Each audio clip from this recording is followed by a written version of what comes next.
Welcome to the International Teacher Podcast with your host, Kent the Cat Guy, Jacqueline from JP Mint Consulting, Darian the Family Guy, and Greg the Single Guy, bringing you episodes from around the world about the best kept secret in teaching. You got it, international education. Welcome to the show. Okay. Hey, everybody. Welcome to another episode of the International Teacher Podcast. I am joined today with Greg, the Single Guy. Hey, everybody. How you doing, JP? And folks, we are in for a treat because we have an actual on-air reunion between Greg's friend, Chris Irvin, and Greg. Hi, Chris. Hello. Thanks for having me. Where are you calling us from? So I'm in Shenzhen, China, which is southern China in Guangdong province, right across from Hong Kong. Nice. Yeah, I've been to Shenzhen. It's kind of the tech capital of China, isn't it? Yeah. Very cool. Absolutely is. Yeah. And we're going to get right into it. How do you know Greg? Can you tell us first, how is this a reunion? And do you have any idea of how long ago it was that you saw each other? All right. Well, so it is a reunion because we worked together in Colegio Internacional de Puerto La Cruz in Venezuela. And I remember, I don't know how many years you were there, Greg, but quite a few, enough to us get pretty close. He's affectionately known as Goyo by all those people there. And he's had great moments and, moments where, his car got stolen too. So there was, right. I was with him beside all of that, ups and downs. And he rescued my, you remember you rescued my anchor from that anchor line from that other boat too. Oh, remember the bow anchor? Yeah. Oh, we'll have to tell that story later. Yeah. He used to own a boat or part own a boat. And so did I. Yeah. That's part of the life down there. And Greg, you said it was 2013 when you left, so that's the last time I saw Greg. 9 to 13, I was there 4 years. Not enough time, actually, but I got fired. And Chris, you remained? You had stayed and... I did, yeah.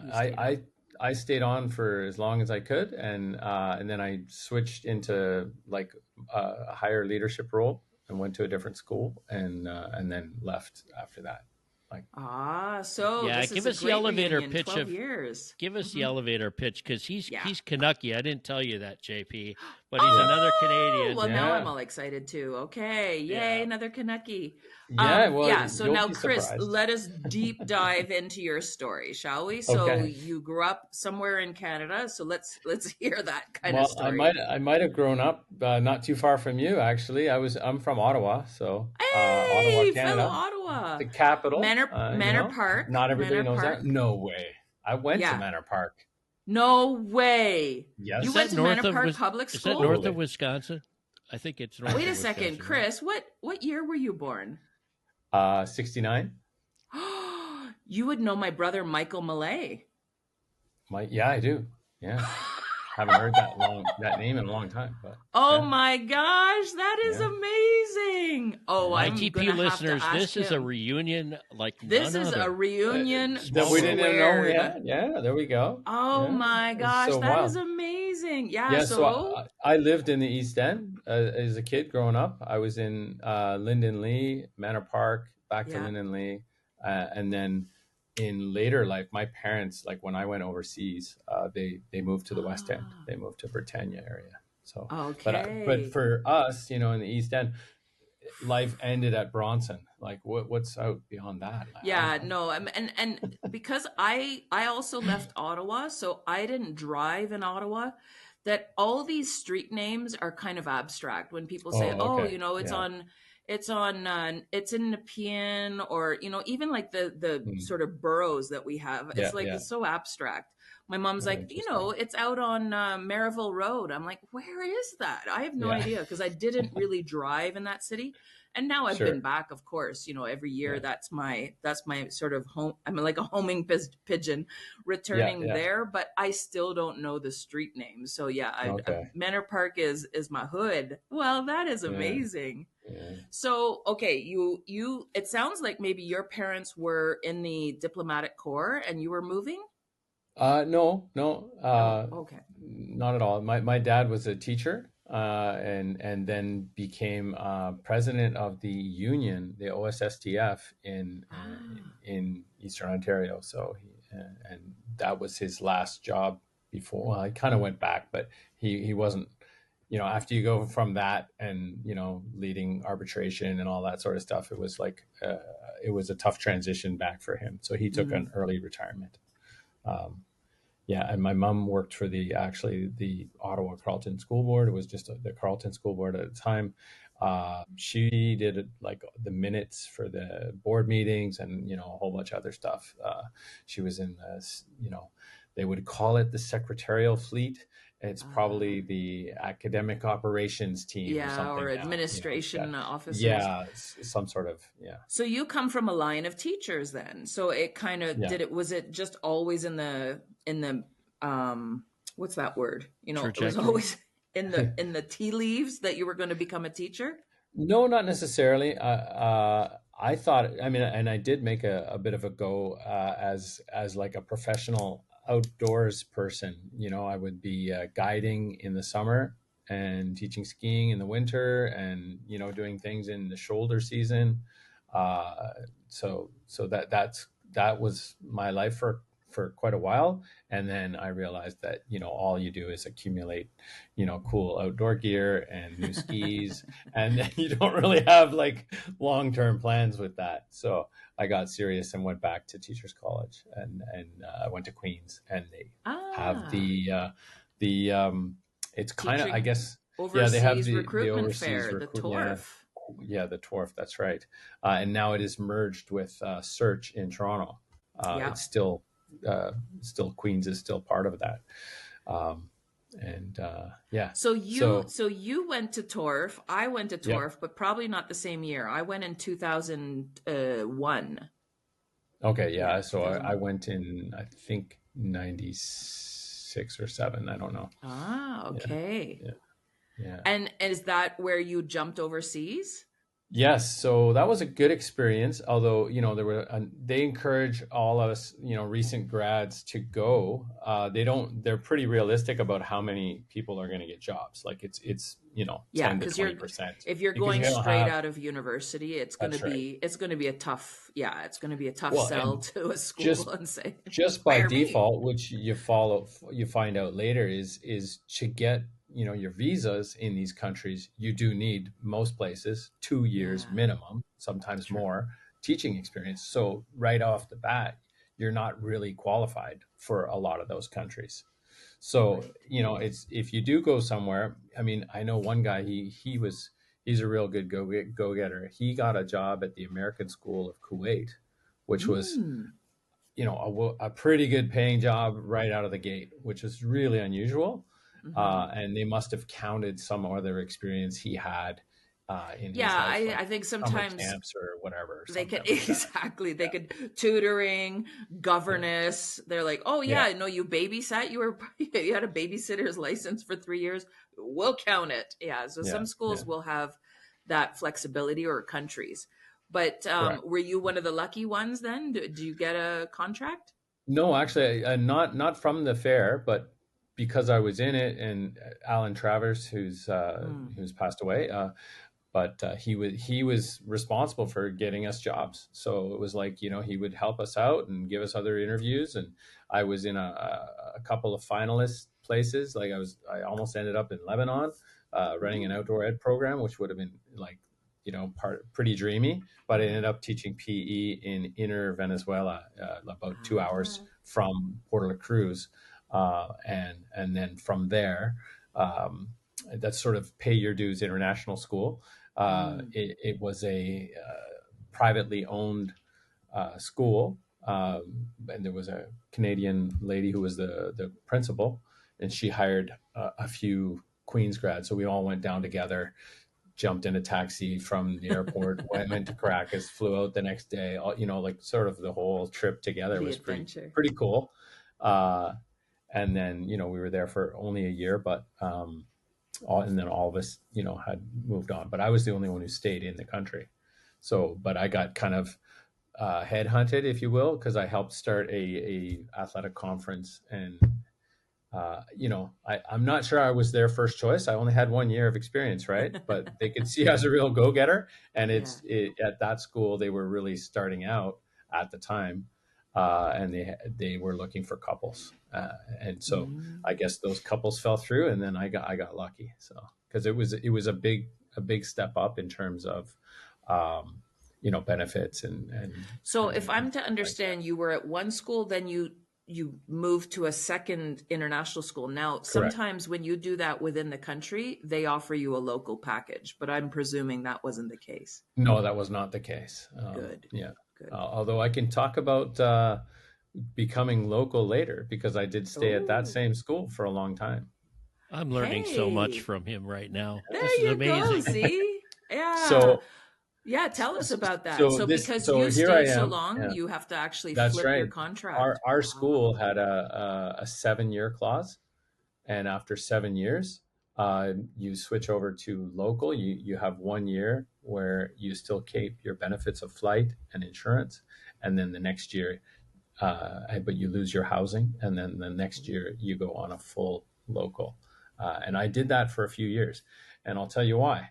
I had. I got married in my, I think, 3rd year at CPLEC, and which is the one that me and Greg worked at. Great school, by the way. It's sort of the hidden gem school, if you know what I mean. Absolutely. Hidden gem. I'll never forget it. Yeah, it really is. And still is, probably. Anyway, so, and I had one kid who was 1 year old, and my wife was pregnant. So, we weren't really going to go anywhere. Like, we had in-law support built in, and it just seemed, why would I do that to my family? Like, why would I disrupt things? I mean, I know people do it and people make all kinds of choices, but for us at that time, it was an easy, okay, I'm going to do this. Later, I got, a little bit restless and had unease with that sort of unfairness, if you will. And it was addressed, and luckily a new superintendent came in. They called the director superintendent at the school, and he was able to make that change back. So I wasn't. Oh, so you were able to renegotiate your way back into at least a livable salary, I would imagine. I mean, a local salary is livable for locals in a sense that sometimes they don't have housing costs because they live with family. Sometimes they have sort of the inside source of how to save money. Yeah.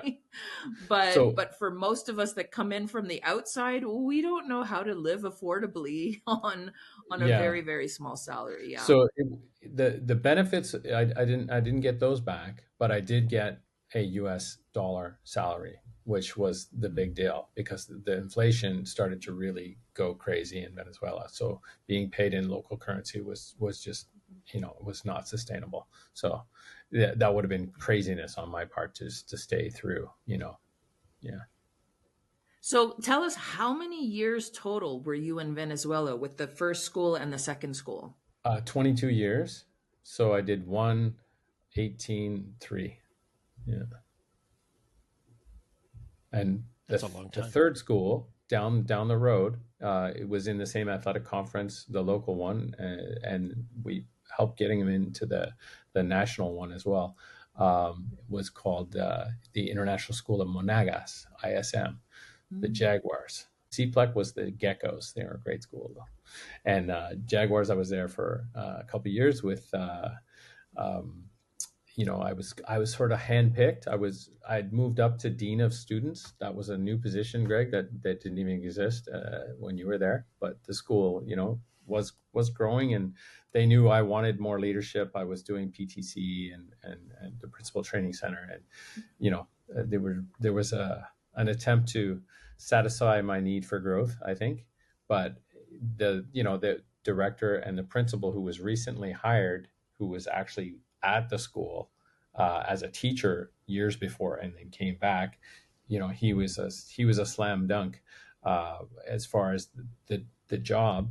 And what made me go all in on the admin course was our number 2 candidate beside him was a guy, you just had to change the picture on the resume, and that was me. This was in the days when they had pictures on the resume. They don't anymore mostly. But, and it was me. It was like, he had the same experience, and he was our number 2. Like, he was a strong candidate. And I was like, geez, this could have been me right now. But it's unethical to like. Yeah, you're always going to be a coach to me. Things. I mean, I'm just going to call you coach. Yeah? I can't. Is he coach? He's coach. Everybody that we know, like from those days, we still call him coach, right? So this is a time to shout out. There's a couple of people. I don't know if you still keep in touch with Emily, or if you keep in touch with Mike, or if you keep in touch with Scotty and Tara in Marrakesh. Emily's in Thailand now at the overseas school. But wow, you taught with Emily for a while, didn't you? Or worked with her? I did. And taught? Well, and then she was in Shenzhen here. Yeah. So go back to your story. I'm sorry. No, it's okay. No, it's fine. Let me just wrap up the transition piece for I was excited. going to ISM. So the head of school, Marcelo Fernandez, he was the principal. The head of school left, and like not rapidly or anything, just like normal transition. And he knew he was taking over, and that school, he also wanted somebody to like really bring in a lot of energy, say yes to a bunch of stuff, and really move it in the right direction with parents and stuff. And that was one of my roles. I was a parent liaison at CPLEC as part of the dean thing, and I had a few other. They threw me a few bones. You organize Thanksgiving and all these. This hat. Yeah, exactly. Small school, all that sort of stuff. But anyway, so he was talking to me at the Venice conference, which is a fair game, still in October, and all that sort of stuff. Like, and he was really trying to convince me to go. And I was like, I don't know, like our school's really good. We're on the coast, blah, blah, blah. The other school is not quite as good, but very close. There's probably an arguable point, but when you're at a place for a long time, you have a lot more, you have a lot more invested, and all that sort of stuff. Because you've seen it grow. You've seen it grow into a beautiful thing. Yeah, been attended so many graduations, so it's like quite different, right? So it was hard, but I thought they were going to name the Gecko Dome after me or something, and that didn't happen. That's the sports. The Chris Irvin Dome. Yeah, something like that, but no. Anyway, and then I come to the school. Fast forward, we're there, and not to speak ill, but I was really hoping to become the head of school of that school, and the director, within his rights and well within time, said, no, I'm going to stay on. And I'm like, okay, well, I don't know. Like the future, I don't see as the way this school was going, as bright as if changes needed to be made from my perspective. Right. Like, everybody has, their own vision, and that's one of those things. So, made a tough decision to decide to move on, and then so we're recruiting, and the world's your oyster, right? Where do you want to go? So if I picked up my list of where do I want to go, I wanted to go to a bigger school because I had two kids, and we went from the CPLEC to ISM, and it was slightly smaller, and you notice the difference. Like some of the teams didn't work, some of the activities weren't there, it was just different. So we wanted a bigger school. We wanted it in a country that was like a lot more functional than Venezuela. We had been through a 6-day power blackout that was nationwide. I was doing one of those Harvard online graduate classes, and just ended. So I got my money back, though. They were really nice about it. I'm sure they understood. I mean, you had the best excuse. It's like the entire country doesn't have internet. Couldn't do it. So anyway, so I wanted an IB school if possible, because I hadn't worked at an IB school, and I did work with people in Caracas and stuff. Like I had colleagues who they spoke really highly of it, and the whole IB program, and the future of the skills building for the kids. So that I wanted that for my kids if possible. a bonus would have been Canadian curriculum, and another, like, it wasn't a non-negotiable, but it was something I was really, really hoping for, and that was Week Without Walls program. Oh yeah. Yeah. So I end up at the International School of Nanchang Shenzhen, and it's all of those things. It is IB Continuum. The kids don't have to pay anything for the Week Without Walls program. It's included in the cost of the tuition, and it's probably huge. Is it like 10 times bigger than CPLIC? Because CPLIC was 200 at the time I left. Yeah, Managua was even smaller. And all of a sudden you're in China. Yeah, so my middle school is over 200, and that's what I'm in charge of. So there you go. So we're just over 800. Okay, that's not in terms of Chinese. No, it's not huge. Schools in China, it's not very. Yeah, because I've been at a school that grew from 200 to 2,000 in 4 years, in 3 years. Oh wow, that's massive. Yeah, it was massive. Yeah. So it's a good size school, like, and I wasn't hoping for like necessarily a 3,000 student school or something. There a few of those do exist. There's not many of them, but there are some.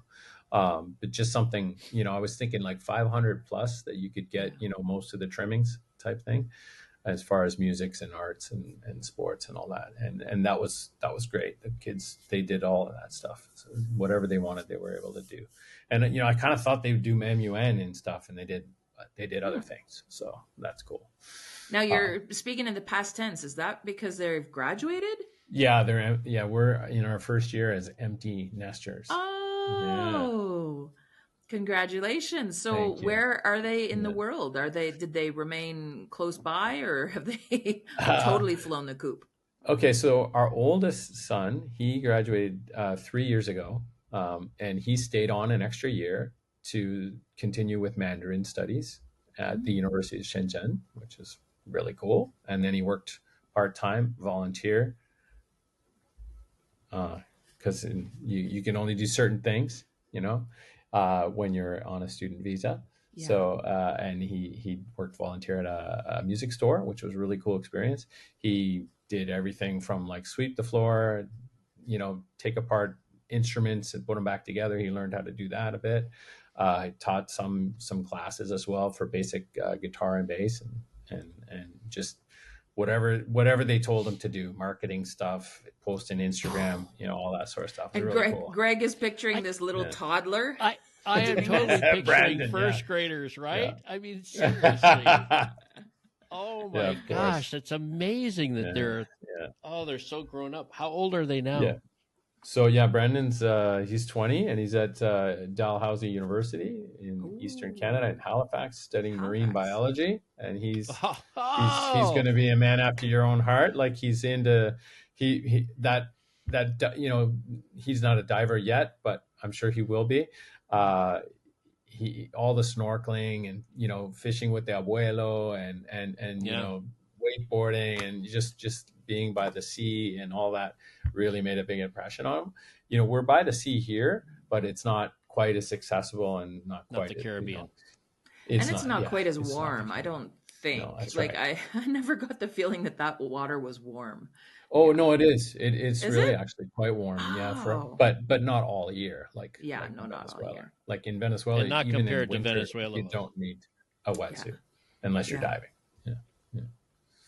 And you have a second child. Yeah, and that second child, he's I don't know if I should name names, but older sons, Brandon. It's up to you.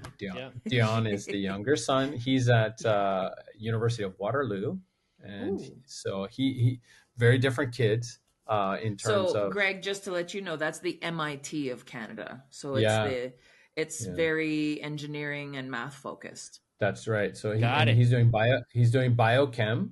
And he's not sure what to do after that, so that puts it in perspective. Where'd they get their smarts from? It wasn't from you. It must have been from Mama.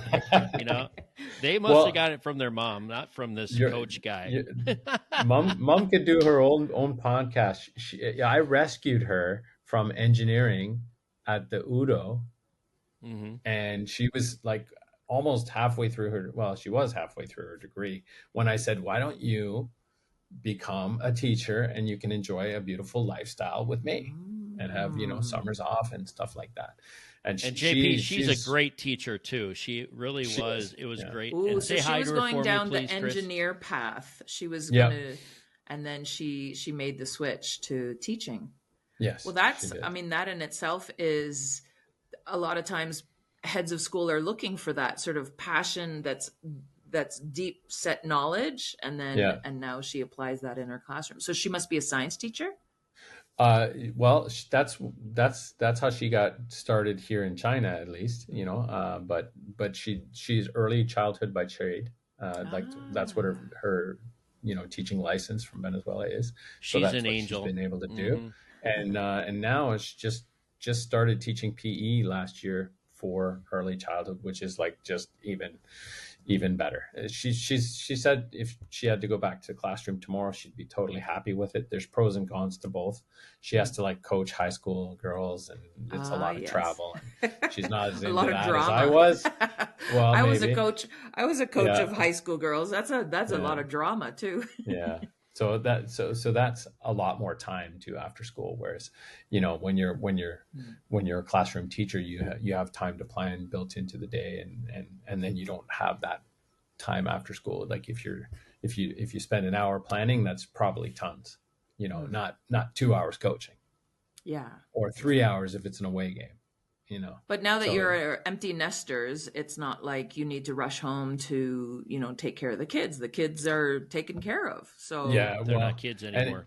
And the kids in China, like when they're in high school, they're like, they're able to order their own food and cook. Well, our guys cook and stuff anyway. So, but it's really easy to be self-sufficient as a teenager in China as well. So they're super independent. It's so safe, and they can take, they can move around. And all they that sort take of stuff. taxis, and then they, or even those scooters, right? Buy a scooter, and then you're off to the races. Yeah.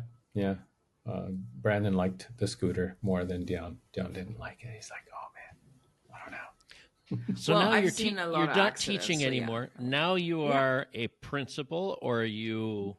Yeah. What you're doing right now? So middle school principal. And just a bit over 200 kids, 6 through 8, in a traditional sense. We have a really good transition program for our 6th graders, because that's a big change from going from homeroom to grade 6. So we have a bunch of things in place for that. Less so for the 8th graders going into 9. It's just like, hey, it's going to be harder, guy. Let's go. Yeah. Yeah.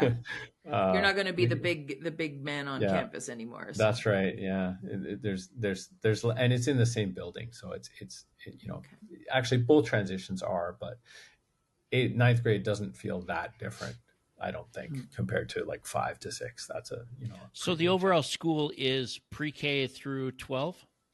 Yeah. We have a early childhood wing, and they have their own little gym and playgrounds and all that sort of stuff. And then we have a main building, which is grade 1 at this current moment. Although I'd like to have more classrooms. I have a waiting list in grade 8 now. So like that's nice. A good problem to have. Yeah. But our numbers in early years are not as strong right now. And that's a China-wide phenomenon. I was going to say, I'm understanding that that's a Chinese trend now, that there's even a lot of schools are closing down because of the sort of the population bubble has burst. That's right. Yeah. There's not as many babies being born right now. That's, the curse of the 4 years ago. Yeah. Of the mature or affluent transition. Yeah. Well, the middle class is growing, and with middle class growing, sometimes the priority isn't children, but more career, and they're having babies later. So and typically less babies. If you look at the correlation to a country's wealth and education level and how many kids they have. And is your school primarily passport holders, or do you also have some local students in there? No, so we're exclusively passport holders. So we have that license that only allows, technically it's not, because Hong Kong, Macau, Taiwan, they all count, right? So that's different, like different enough, I guess. you know. And in some cases, Chinese students, local students, will have a passport from another country through different means. And then they're not really Chinese though. They're like there's kids who are born in Toronto and then, you know, go to our school. Their parents might be ethnically Chinese, but they might have been born in Toronto too. But they're back in Shenzhen now because it's a real booming place and there's lots of tech and all that sort of stuff. I believe it is the most competitive market in the world right now. Wow. Yeah. I was going to say, can you tell us? Let's talk more about China.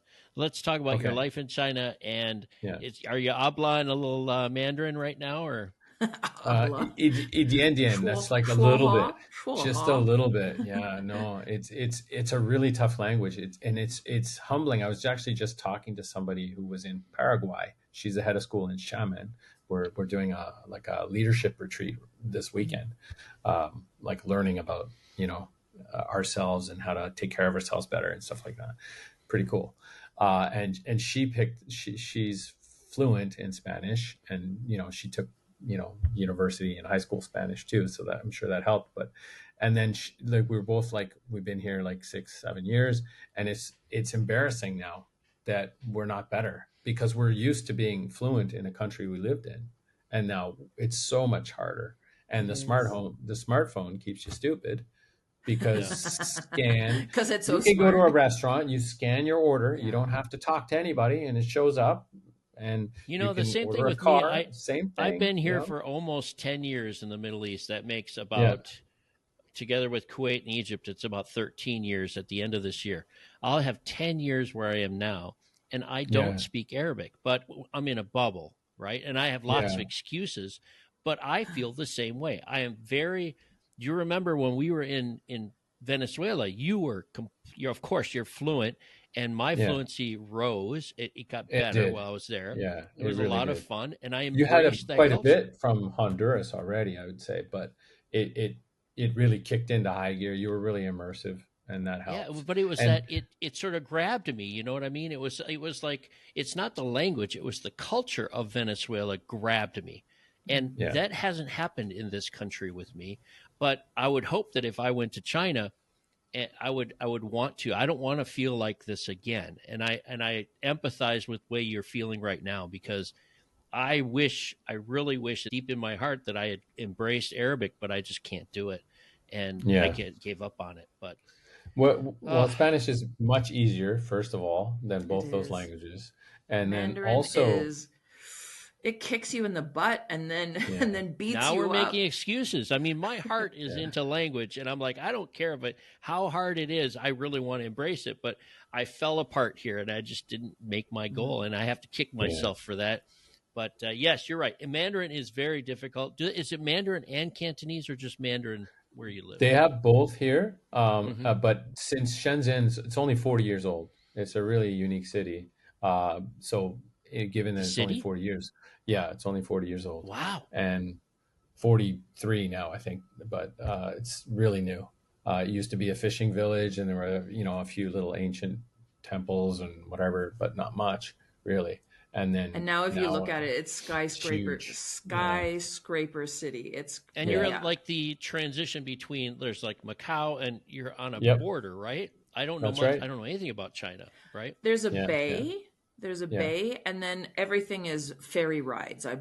When I was there, I was in Guangzhou and Nansha, for about 6 months. But the problem was it was during COVID, so all the ferries were done, and all of the ability to, you know, go to Hong Kong, go to Macau for the weekend, that was all shut down. So we would go to Shenzhen, and that was our exciting, you know, weekend away from the humdrum of regular life. We'd you know, pick a hotel, we'd stay at a hotel, and we'd go and see all the restaurants. So for me, Shenzhen was the weekend getaway. So I have it has a nice warm spot in my heart. So Chris is like going to like Macau is like was Trinidad for us in Venezuela. Is that sort of what it's like? I mean, is it?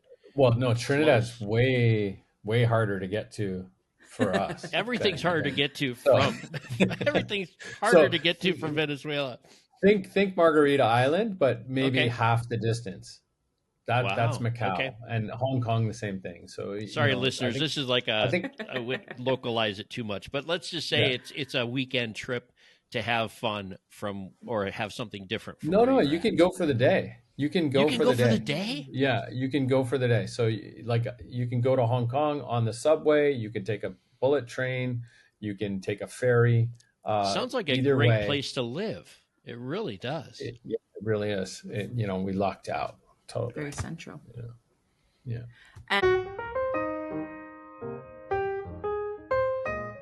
All right, let's take a moment for a little commercial about how to get in touch with us. You can, of course, find all four of us at the itpexpat.com. That's www.itpexpat.com. Or you could also find us at email at internationalteacherpodcast@gmail.com. We look forward to hearing from you. Or if you're into Facebook, we have a new Facebook group at www.facebook.com/groups/ITPexpat, where you can find all kinds of inside information about ITP Expat. You can also find us on Instagram at ITP Expats. That's with an S. ITP Expats is our handle.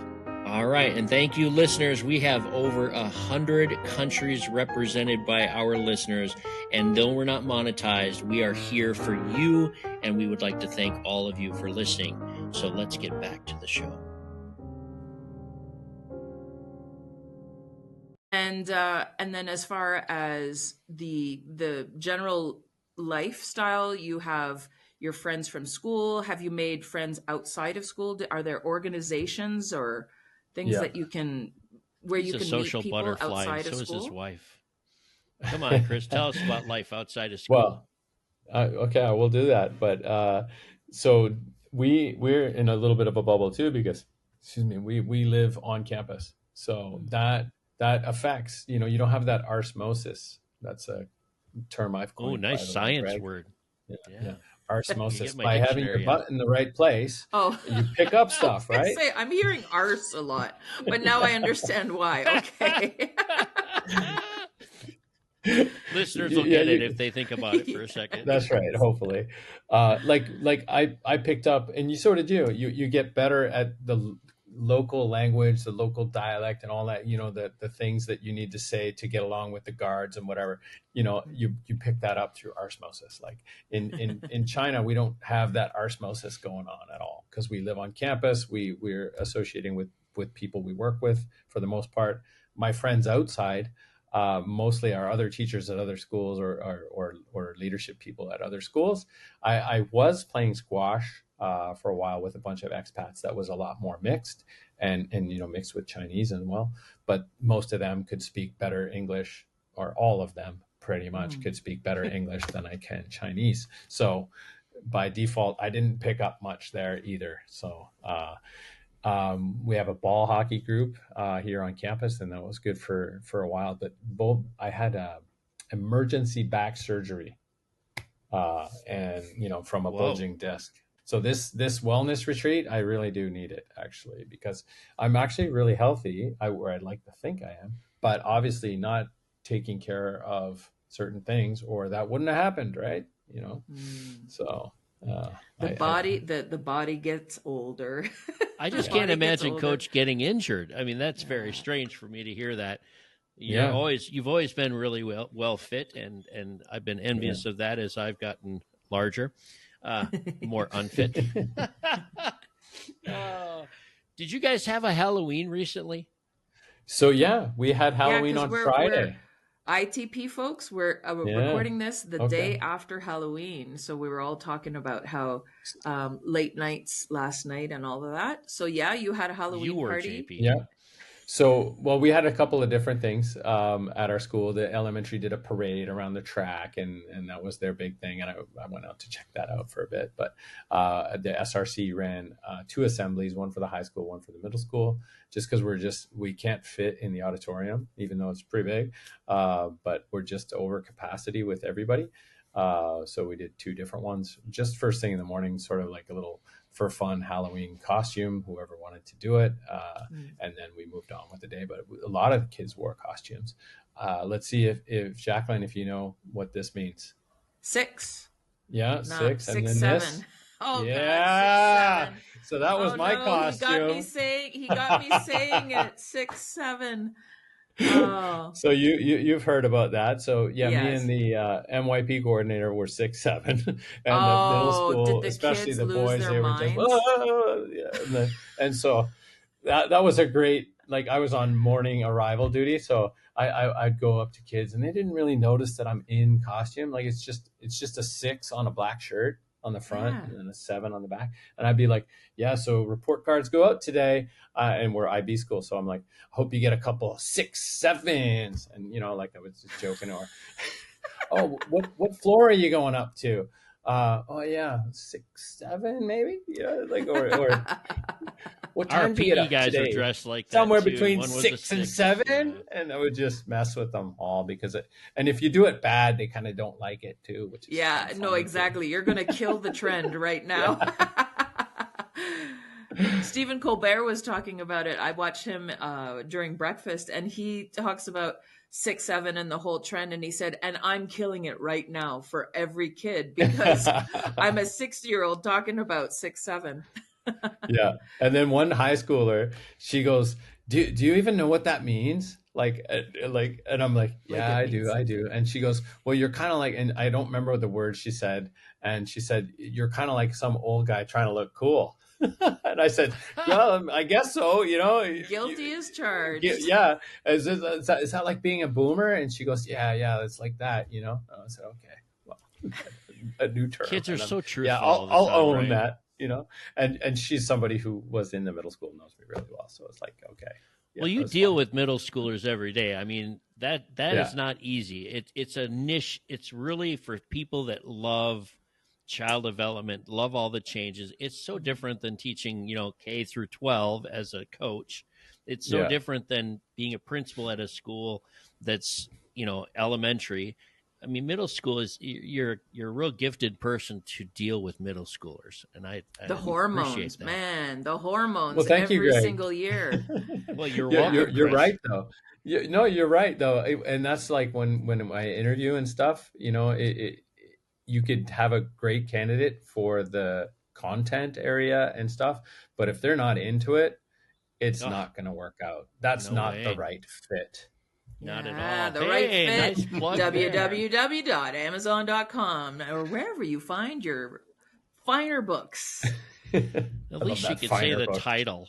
Yeah, I know. Kent can never say the title. I'm sorry Kent's not here, Chris. You'd really enjoy talking with him. Oh, he is our I know I would. I would. Yeah. I feel like I know him because I've listened to so many. I know. Yeah, he's amazing. But now that he's moved back home, the time difference is just slightly difficult. Chris, speaking of moving back home, any thoughts of now that you've got 2 kids back in Canada? Any thoughts of maybe at least getting closer to home? Are you thinking that way? Well, I mean, that's always an option. 100%. My dad's getting up there. He's still driving. Still actually working part-time. Wow. Every now and then, which is kind of cool. But and he, still pretty lucid. So that's awesome. But so I do think about that, yes, and the kids are there. But when you're in university, I mean, I went away. I went to Laurentian for my undergrad, and then I went to Queens. So I didn't stay at home, and you don't really see your parents that much.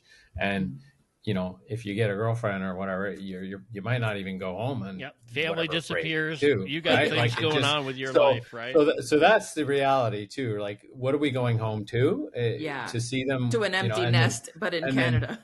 we did hang out. We had our last summer, hopefully, and next summer they work.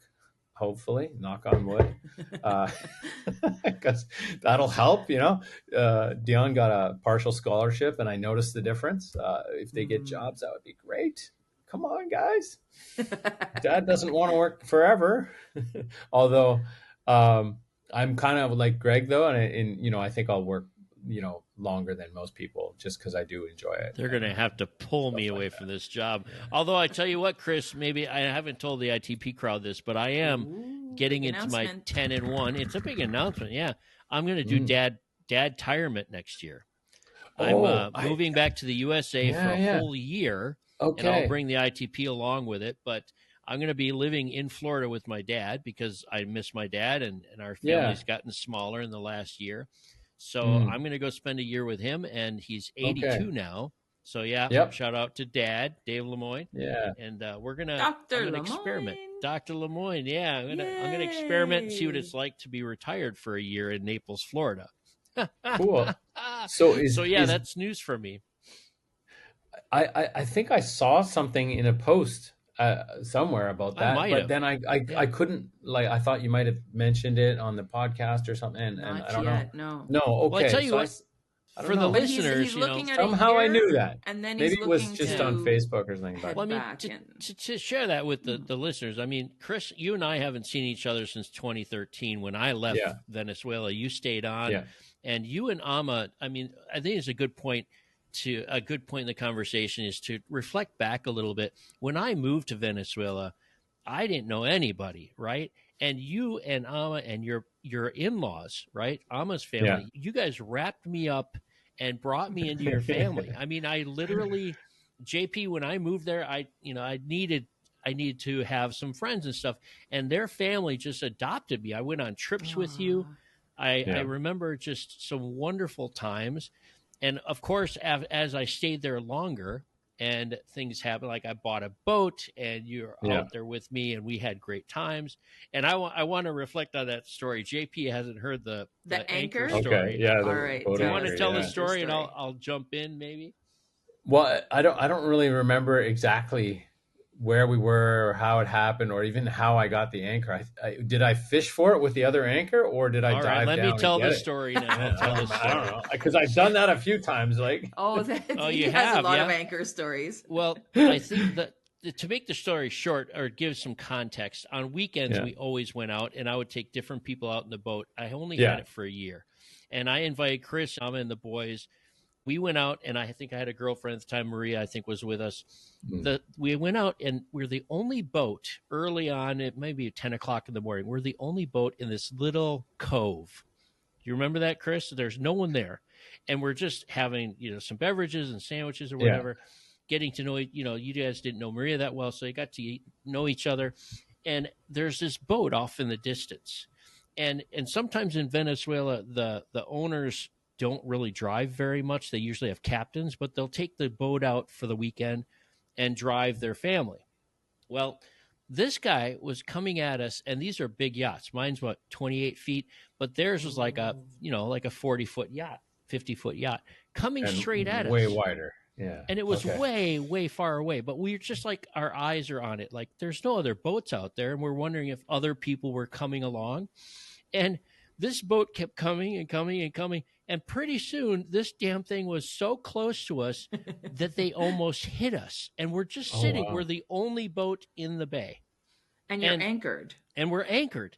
And the guy, at the last minute, like pulls away and he goes right over my bow anchor line. I'm anchored on the back and on the bow and the stern. And he goes right over my anchor line and gets it caught in his propeller. Now, all of us are, I'm swearing, I'm just swearing. I don't even think your kids were there, but I do know that Amma was like, oh my God, what are we going to do? And you jumped out of the boat and you went and you wanted to get the boat out of the propeller. And Amma's like, oh my God, Chris, don't go near you don't know these people, what's going to go on. And you're trying to help out with this, right? And you went and tried. She's like, my husband's going to die. He's going to get caught in the guy's propeller. He's going to turn it on. And you're like, it's okay, honey. It's okay. I'm not going. And I don't know how you got it undone. These propellers, it was weird. It was such a weird situation. But we're the only boat sitting there. Yeah. When they do grab, did we lose you? No, you're still there. No. I can't see you guys first now. That's weird. Oh, we can hear you. Okay, I'll keep talking. when the propeller instantly it just bunches it up so quickly. There's like it wraps around 20 times and then seizes, and it shuts off the motor automatically. It doesn't stay good. on. Yeah. But it's kind of hard to untangle, that's for sure, because all the tension of the remaining anchor, like any it's not loose, it's like super tight. So we must have had to undo it, and kind of probably took a while, I would imagine. But yeah, I've done that before. Did you save the anchor, or did it go? No, is it still he saved somewhere it deep down? in the anchor, and he saved it. Yeah. But the thing is that I didn't know that you've done this so many times. I mean, it's just normal for you. For me, owning a boat and having another yacht come straight at us and almost kill all of us was strange. That's why it's embedded in my mind. Like, oh my God, I've invited people out on my boat. We're the only one there. And all of a sudden this other yacht comes up and it comes within reach of us. And he stops, and then he goes off to the bow, and he connects over the line. It was so stupid, asinine, right? Yeah. But I remember Amma going, "You're my husband. It's not worth it. It's an anchor line." And I'm like, "It's not worth it. Listen to your wife. Cut it." She's like, "When he gets back to the boat, I'm going to kill him." I don't know. Maybe I'm making these things up. But you know what's so great about this, Chris, is that our relationship after teaching together in one country together, we'll teach some point together again. And our friendship has just lasted for a long time, like I mentioned before.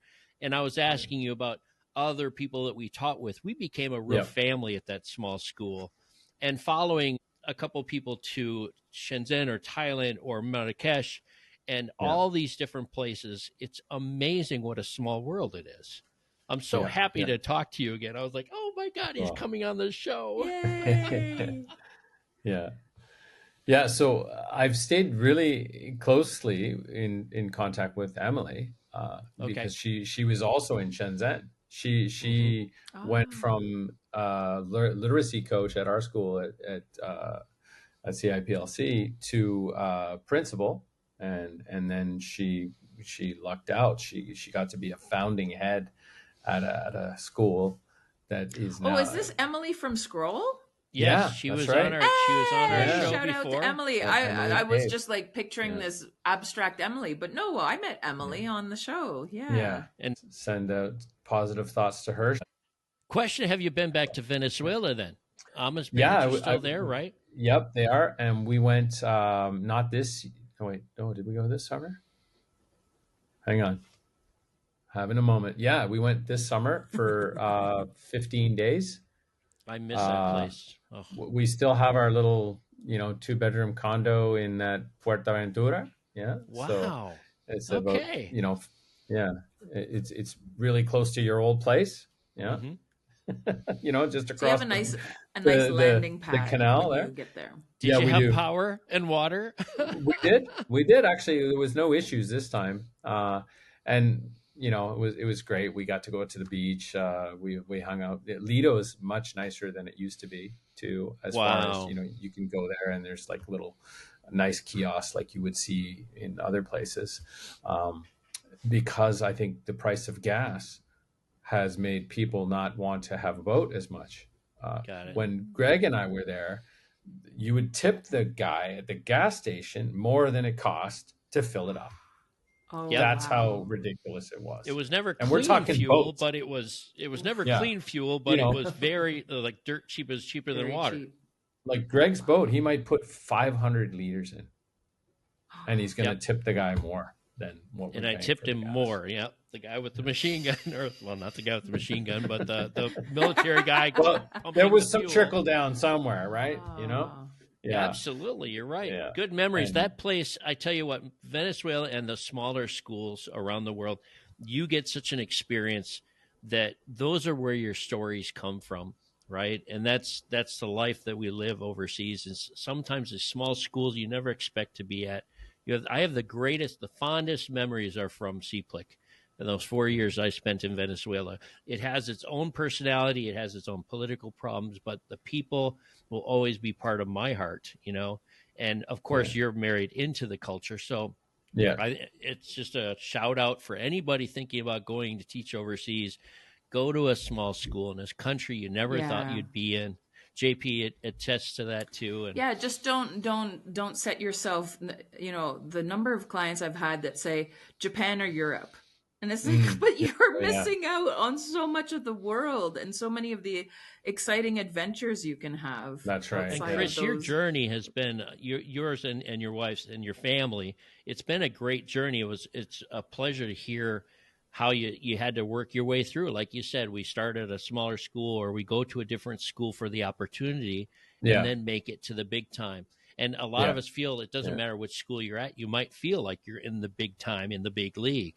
And I certainly feel that way. I know JP's felt that way before. And the school in China, it sounds like it's doing really well for you. So good on you. Yeah, no, mate. Thank you. I'm really, really pleased about this school and the progress we've made. Not that it's about accolades or anything, but it's really nice to see the hard work and the caring effort and it's sort of a student-centered thing. But it's paying off with a number of different accolades that, one of them being a our wait bonus. List. I mean, that wait in list itself speaks volumes. Yeah. And part of that is also because of these accolades, like where we came third with our IB scores this year in China. And congratulations. Top 40 in the world. Wow. So that's awesome. I mean, that's an exit ticket, right? Like, so that's not really, but our DP coordinator and high school principal, they recognize, they say, this is a school effort. This is, a lot of these kids have been here since kindergarten, and these are not just, kids who are getting great grades.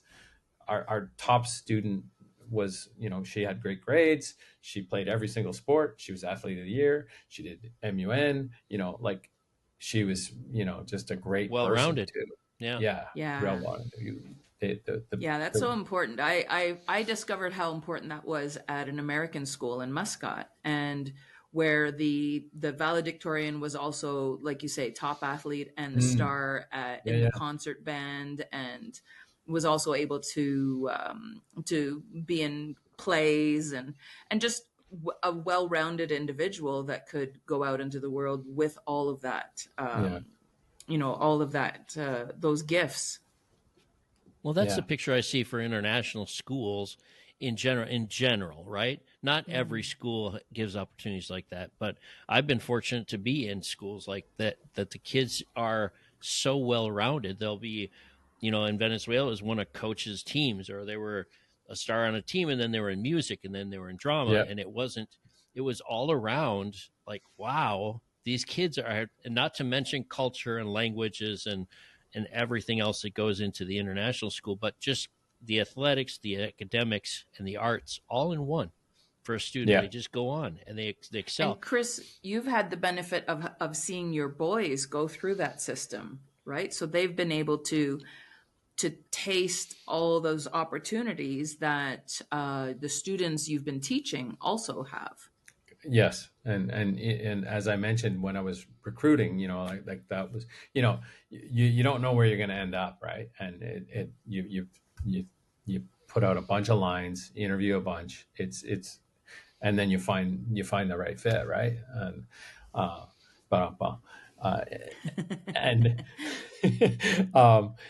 And if it lines up with everything, that's like really amazing. You should have a couple non-negotiables, I guess. And I actually haven't read your book, Greg, but do you talk about non-negotiables, like, or any things, or you should be so open-minded? When you're talking about recruiting, definitely, and people should read the book. I have 2 books out now, and I redid the first one, and with the help of JP as an editor.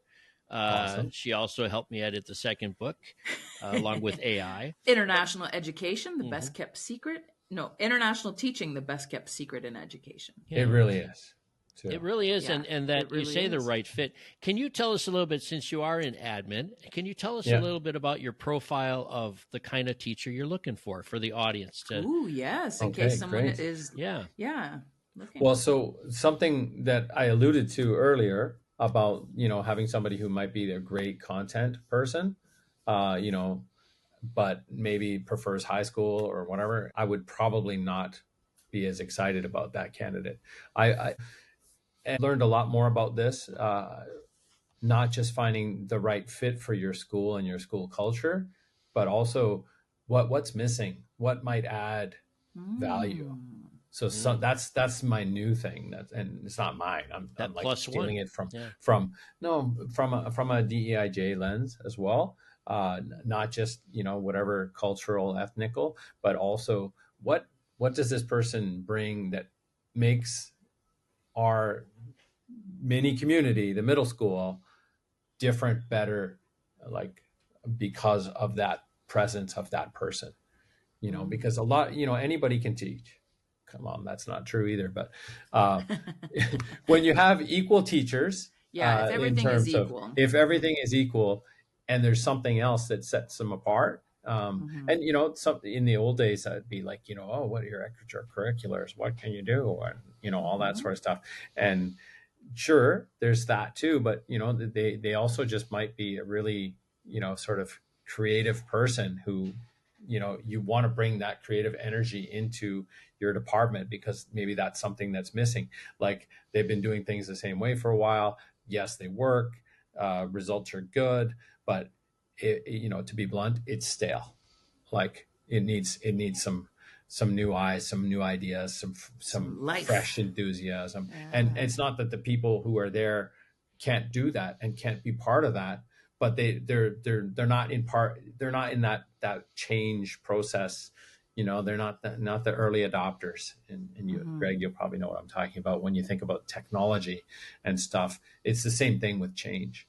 You need some early adopters. You need some creative minds. You need some. So that could be something that's needed. Sometimes it's not, though. Sometimes you need somebody, when the times are tough and things are going good, and there's not going to be any changes for a while because we just went through a whole bunch as a school. You need somebody who's just going to be stable. That could be it. That could be it too. So the goalposts are always moving, right? They're always moving, really depending on the personality of the school, where you're at now with your staff, and you'll have to find those pieces to go in there. But finding someone that's willing to not just stay where they are, but to reach out and try something and be smart about it, right? I can just speak to this past year. Like, we have 4 new hires actually in the middle school, which, we've had less than 10% turnover year after year. So that was a lot for us. It seemed like, and they've all been great. And I was involved more so with 3 out of 4 because the high school principal is a subject expert in the 4th. So she was the lead on that one. But so we had, specific things we were looking for. In one department we were looking at, because I don't want to, out them or whatever, but in one department we were looking for somebody who was really going to be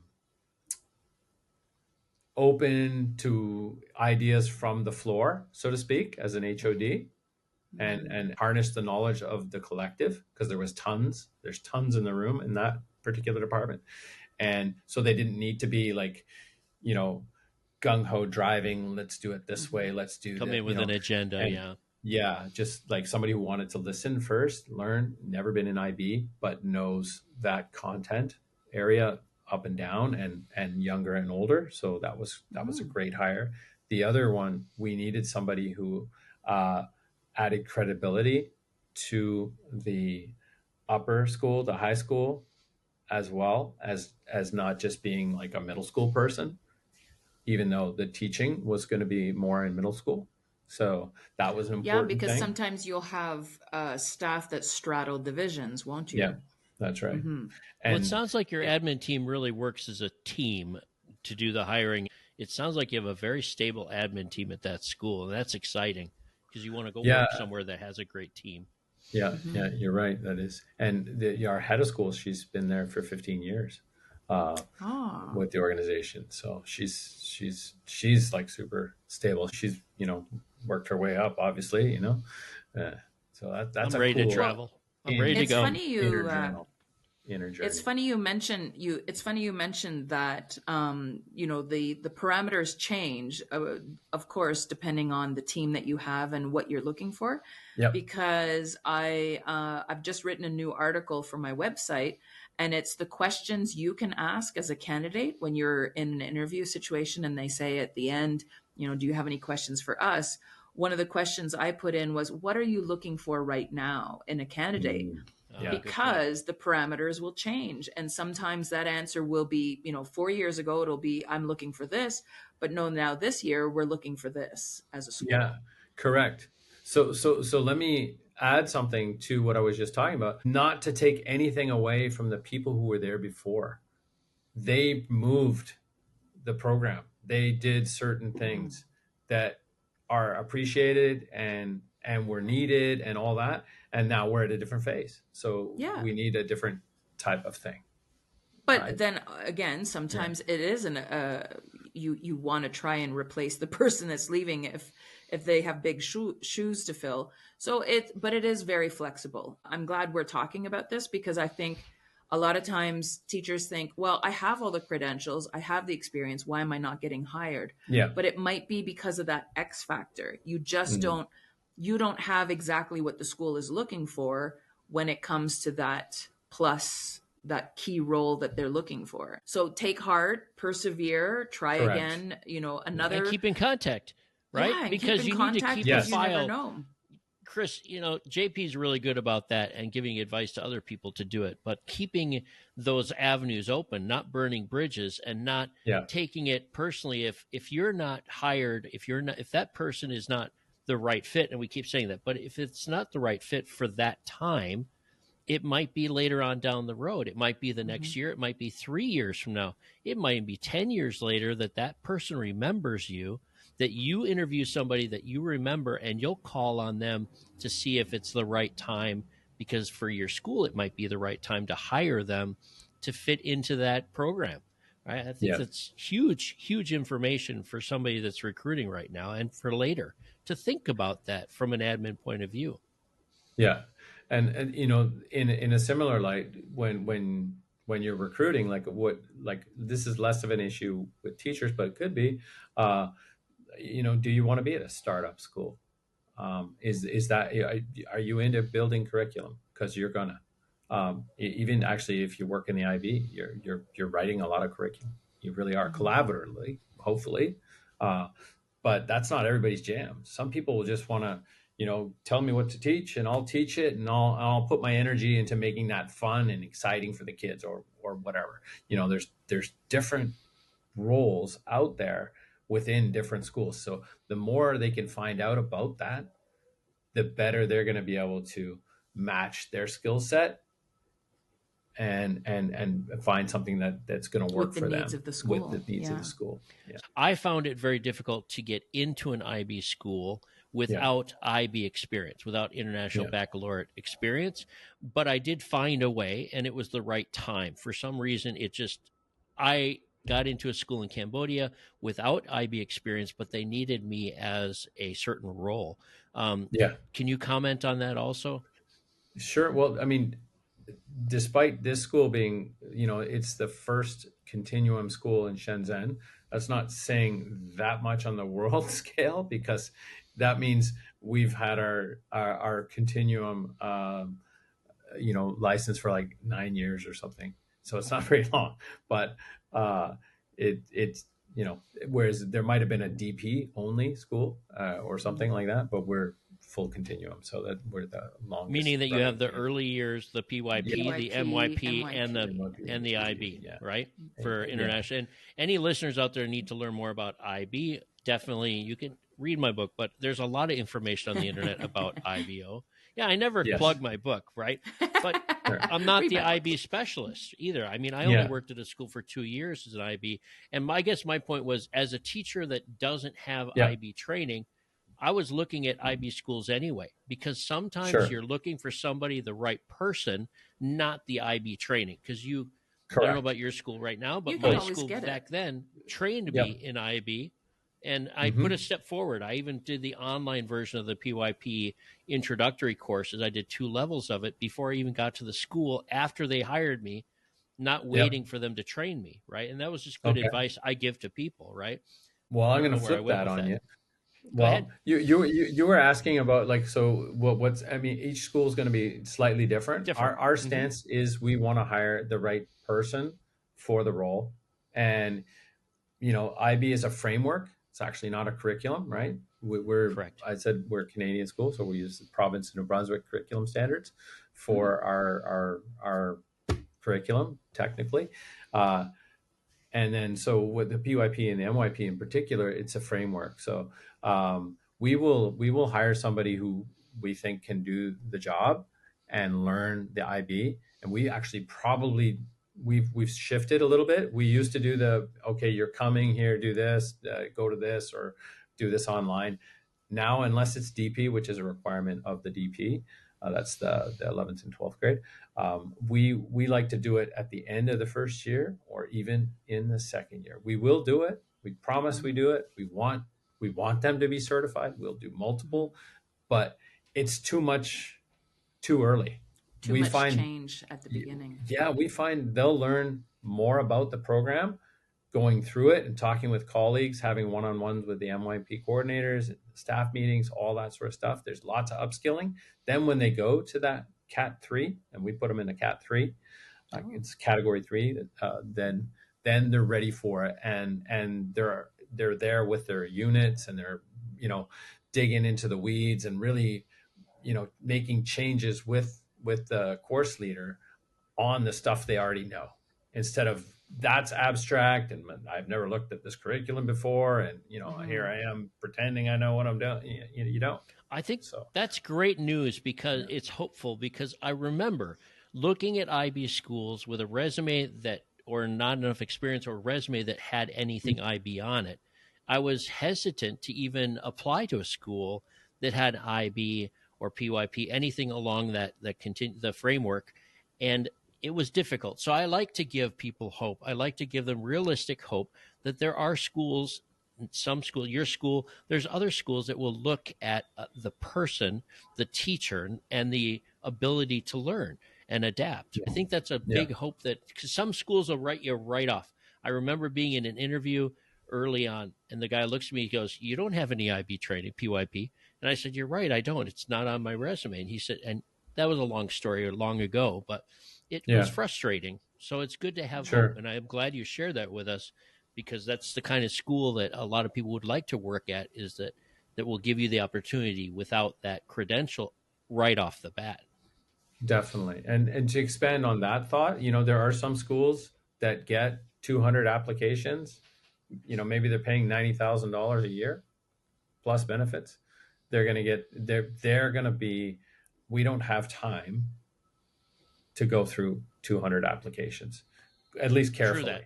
Yep. So they're gonna swipe left or right, whatever. I don't know which one that is, but I'm married, so but whatever that is. They're gonna have different piles, and if you don't have the experience in those schools, then you're probably not gonna get there. Unless there's something else that circumvents their. And I'm going to say algorithm, but it might not be computer generated. It might be somebody actually manually sorting this. Every school's different. That's our opportunity to always remind our listeners. But there are plenty. Yeah. Because I've been to like the IB World Conference, and talked to a lot of leaders at it. It was leadership focused.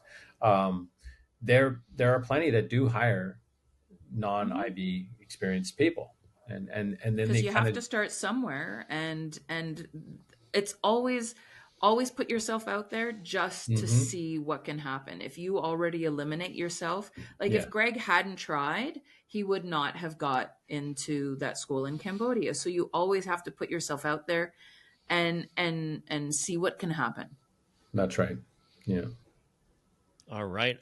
All of our Padawans out there that are becoming teachers, going into international, these are great tips. I know we're going to keep an eye on time here, Chris. I have go ahead, ask him a couple questions there, JP. I know he's waiting Chris, for him. We now know you've been in Venezuela. You're in China.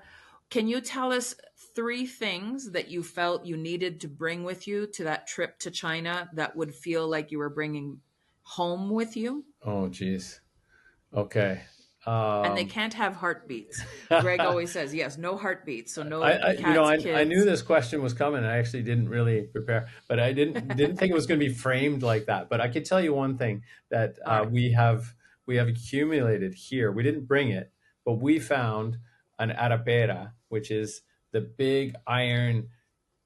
It's like a frying pan with no sides to make the arepas. So Ama somehow figured it out, and then that is now something that we have, and you know, we'll there was even a shortage of harina pan here, which is so funny because China is the land of abundance, and you can get everything you want. Like I don't have to lug maple syrup here anymore and stuff like that, like I would for Venezuela. Hey, side note, Chris, have you ever seen? I don't know if you've been to my personal website. I don't plug it ever, but I do have a video of me making arepas, and it was during COVID in my kitchen. Yeah. I was making arepas. Cool. Oh my God, was it so much fun? I'm playing a little reggaeton in the background, and it's so much fun. Oh, awesome. So you have an arepa. You have arepa. It's called what's it arepera. Arepera. Yeah. So for listeners, this is the tortilla of Venezuela. Exactly. Basically, it's going to be a doughy substance that they can you cut and stuff them? You do, yeah. You cut and stuff. Yeah. So they're called gorditas in Mexico. So you cut and then you stiff. Oh, you can also just open it and then you get more toppings on both. That's what I do. All right. So then. And luckily, you know, I'm going to just stay with that for a second. There's guasacaca, which is the green sauce. I love saying that. Guasacaca. Guasacaca. Yeah. So, and you can get all the ingredients for that here. So that's fantastic. And not without, like, you know, you don't have to work at it. Ironically, Southeast Asia and the Caribbean, South America have very, very similar, you know, fruits and vegetables and you know, spices. Yeah, and all tropical. That. So yeah, you're in the tropical land right now. You can get amazing, you know, parchita, which is maracuya in Colombia and other parts of the world, passion fruit. So that's great. So when I was in Maturin, we used to get 2 liter. I had, you know, boys, right? So we're like in middle school, and I would get 2 liter Coke bottles of fresh orange juice, and we'd buy like 3, and we'd have to go back 4 days later. I thought you were going to say Warapita. You remember Warapita? I thought you were going to say Warapita. By listeners, that's an alcohol beverage that's made from fresh fruits down there in Venezuela. I missed that. No, it was there was these orange fields or orchards, and they would just sell it on the side of the road and, you know, used Coke bottles that were rinsed out and whatever. And it was so good. So good. My dad would come and visit, and he would just be like in juice heaven. He like doesn't drink water. He only drinks like juice or near beer. He stopped drinking beer. So it's pretty cool. We'll have to call this the what is it? Juice heaven. So juice heaven episode. And then my new thing, although I do have an ice maker, Greg, because they're cheap here, right? Like it's not a big deal. And I've gone through a few now because, like, once you've had one, you got to have one. And I'm so jealous of your ice makers. Yeah. But my new thing is we have an espresso machine. Thank you, Emily Cave. She gifted us to us. We helped her pack up. She's stuck outside, and she has this really good machine. And she was not going to ship it to. I guess she was going to Perth or Nevada. I don't even remember where she was going at the time. And she gifted it to us. We still have it, and it. And you think of her every time you use it. Yeah, and I don't know what I could do without that. Now we just came in Canada. We had the Kicking Horse coffee, which is a really good coffee in Canada, or at least some of them. For non-bougie, spend $30 for a pound. It's still pretty good. And we actually brought some of that back, and you know, we're now disappointed with the brand that we had that we thought was so good here. So it's pretty funny. Well, and then coming from Venezuela, I'm sure your wife knows good coffee. Oh yeah, and we used to do a road trip actually to Caripe. Greg, you'll remember that place? I went on that trip. Yep. Yeah, and we'd go right to the fabrica, the coffee roaster guy, and before he ships it off internationally or whatever he's doing, and we'd buy it in the grain, and we would buy what's called a pulta, which is a huge bag of, I don't know, like 20 of them, and we just get the whole thing. Oof. We bring it back. The car smells so good when you drive. Say hi to your in-laws for me. You have to definitely do that. I missed that. I remember the Caribe trip, and it was really wonderful. Tell them Uncle Goyo says hi. Tio Goyo, yeah. I wasn't Tio Goyo to your kids. I was to Matt's kids, but I still am actually Tio Goyo. But I remember playing with your boys. One last thing about you, Chris. I do mention you every once in a while because we talk about language. And JP, Chris is the father of the two boys. And Chris, I don't know if you remember this. You told me, I once asked you whether or not your kids speak more Spanish or English because they were bilingual at the time, right, when we were there. And you said to me, well, Greg, if you want to know what a kid speaks for a language, you watch them in the playground, you watch them in the sandbox. I've heard that story. That was right? Chris. Okay. And that was Chris's sons that Chris told me that when I asked you about your sons and which language they speak as a first language. And you maybe don't remember that, but for me, linguistically, that was a real page turner right there. And I was like, wow, that's brilliant. So I've told people that for the last 12 years since I've seen you. I've been telling people that. Nice. So what language do your kids were your kids using in the playground? Well, in Venezuela, it would have been more Spanish for sure. But academically, and their transitions, they moved to China in grade 7 and 9. They definitely, when we left and we were still, there was COVID and all that, and we're like, well, we might have to go international. Oh, like we didn't know what was happening, right? Like that COVID story is like a whole different podcast. I was 5 months in the I never Philippines. thought you'd leave Venezuela, to tell you the truth. I'm so happy I know. You're successful, right? Yeah. Both of you. That's great. But anyway, and then so academically, they used to think that they could go to university in say Spain in Spanish, and then about 2 years into being in our school here, and the academic bar is a little higher too, probably. They were like, no, that's not true. We wouldn't be able to do that. Like it would be really hard if they had to go and do academic studies in university level, even though they're native speakers of the language. I mean, it's not impossible. You have people who do that probably every day, and it's not even their first language. But would you be as successful as if you did it in your academic language? No, not right away, at least. So they recognize that. So I think their academic language now is English, but their true native tongue is probably, like, from infancy is Spanish for sure.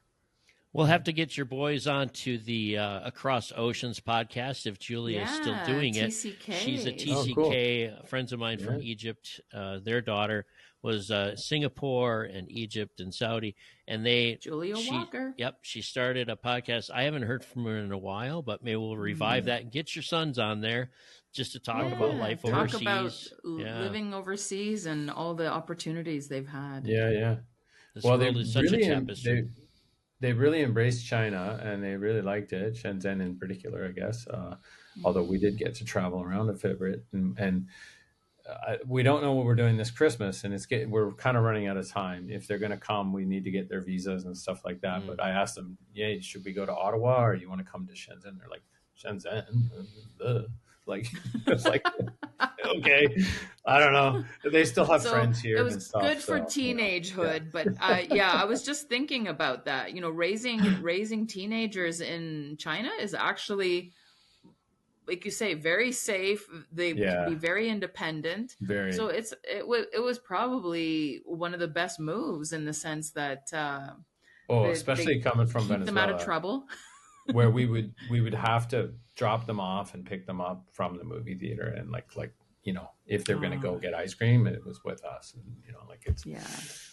they were younger at the time too, but it was just the particular timing of our exit, things were pretty hot still. Which brings us to the second question, actually, Greg. Do you have any police stories for us? Well, I knew this was coming, and so I do have one.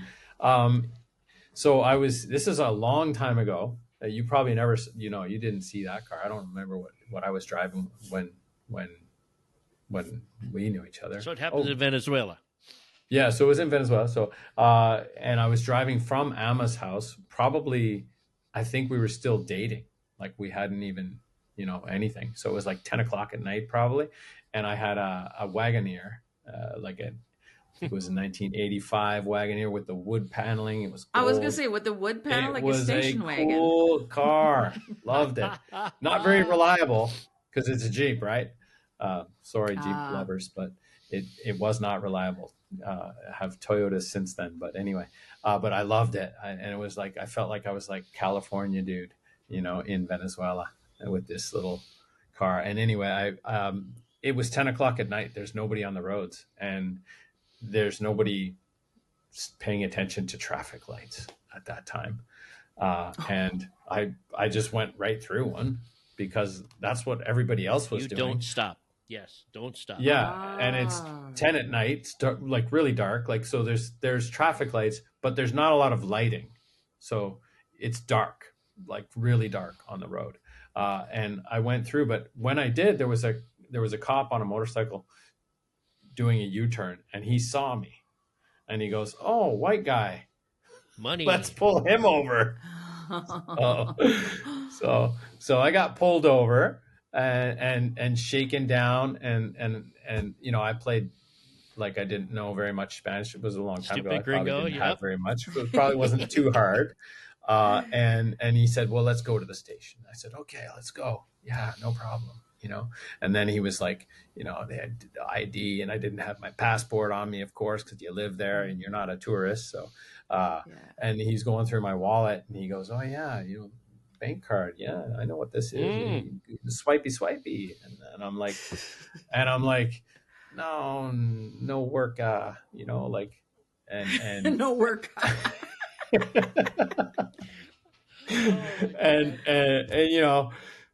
And then he goes, well, he was like a really big buff dude. And he was like, well, he had a little bit of English. He goes, "You come back tomorrow. I like honey. And he was like, and I'm like, honey, are you sure? It's like, yeah, for the muscles and stuff like this. And he's like, he wanted jars of honey. Okay. So I'm like, wow, I think I can do this. All right. I'm like, okay, I'll bring you some honey. And it was actually harder than I thought because he didn't want like supermarket honey. He wanted like, he was pointing to like, the way they recycle things there. So they're like used beer bottles or something. And you have to get artisanal honey. So did you get him some? I did. Yeah. That's I did. awesome. I got him 3 bottles and brought it back. That's and he was like, awesome. Woo, 3 bottles. Gringo! All right. Yay, you were best friends from that point on. Yeah. Wow. So that was weird. But I'm surprised you stepped foot in there. I wouldn't have gone to the police station with the guy. I mean, that's brave. Well, but I was like, come on, I ran the red light. Like everybody's running the red light. Yeah, like this is totally a shakedown here. Like, come on, buddy. Like, you're gonna let me go, right? Like, I don't know. I just wanted to. I felt I guess I was younger in those days, and you were new there, so you didn't know how it really worked. I guess. Yeah, that's right. The adventure. That's why we call them police story adventures. So yeah. Awesome. Boy, those thoughts took me back to Venezuela right there. All right. Well, listen, Chris, I appreciate you. We appreciate you being on this show. We've hit it's packed with everything. I mean, you're married to a Venezuelan, you're Canadian, you've lived in several countries. You've got 2 boys that are TCKs doing really well. You've gone from teacher to admin. You were a coach for so many years. You still are, in my mind.